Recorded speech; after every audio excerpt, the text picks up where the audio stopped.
बाढ़ के आगे बेबस असम 25 जिलों में जिंदगी पर संकट मंडरा रहा। 2251 गांव पानी में डूबे हैं। 11 लाख से ज्यादा लोग मुश्किल में हैं। नमस्कार, आप देख रहे हैं न्यूज़ 18। मैं हूं आपके साथ श्रुति श्रीवास्तव। असम में कुदरत का कहर थमने का नाम नहीं ले रहा है और राज्य में बाढ़ के हालात बेहद नाजुक बने हुए हैं। असम में बाढ़ की स्थिति में शनिवार को मामूली सुधार हुआ और प्रभावित लोगों की संख्या घटकर 1,78,000 रह गई। एक आधिकारिक बुलेटिन में यह जानकारी दी गई है।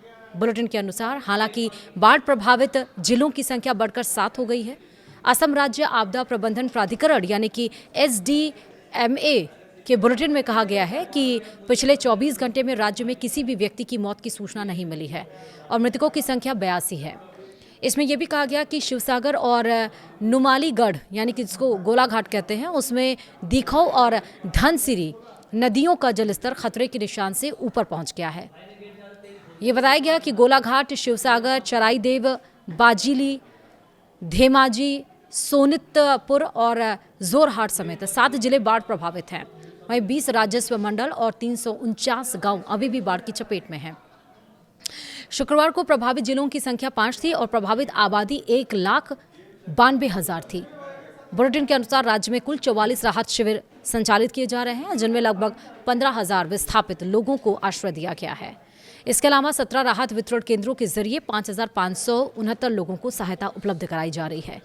सोशल मीडिया पर बाढ़ की ताज़ा स्थिति साझा करते हुए मुख्यमंत्री हिमंता बिस्वा शर्मा ने कहा है कि प्रभावित परिवारों तक पहुंचाने के लिए राज्य भर में राहत कार्यों का विस्तार किया जा रहा है। 29 अप्रैल से 31 जुलाई के लिए जारी आधिकारिक बाढ़ बुलेटिन के अनुसार असम के 25 जिलों, 77 राजस्व सर्किलों और 2,251 गांवों में बाढ़ का असर पड़ा है। बाढ़ में 11,45,000 से अधिक लोग प्रभावित हुए हैं, जबकि 218 राहत शिविरों में वर्तमान में 71,889 विस्थापित लोग रह रहे हैं। राज्य सरकार ने बाढ़ प्रभावित निवासियों को भोजन, पेयजल और अन्य आवश्यक वस्तुओं की आपूर्ति सुनिश्चित करने के लिए 1,811 राहत वितरण केंद्र स्थापित किए हैं। बुलेटिन में बताया गया है कि मौजूदा बाढ़ के मौसम में बाढ़ से संबंधित घटनाओं में 82 लोगों की जान चली गई है।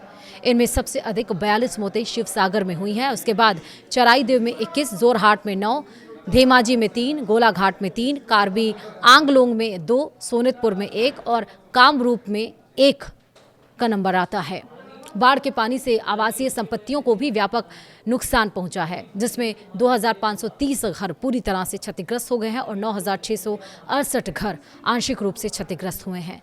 बचाव और राहत अभियान जारी रहने के कारण संवेदनशील क्षेत्रों से कुल 29,985 लोगों को सुरक्षित स्थानों पर पहुंचाया गया है।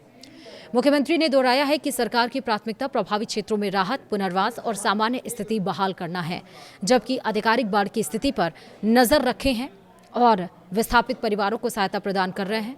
अप्रैल के अंत में शुरू हुई बाढ़ ने ऊपरी असम, मध्य असम और पश्चिमी असम के कई जिलों को प्रभावित किया है, जिससे बुनियादी ढांचे, कृषि और आवासीय क्षेत्रों को व्यापक नुकसान पहुंचा है। और न्यूज़ 18 भी यही अपील करता है, जिससे जो मदद हो पाए असम में लोगों की मदद करिए, क्योंकि असम जहां कभी हरियाली थी, खुशियां थीं, आज वहां बेबसी है, इंतज़ार है सब कुछ सही होने का। कोई और अपडेट आएगी तो आपको ज़रूर बताएंगे। फिलहाल वीडियो में इतना ही।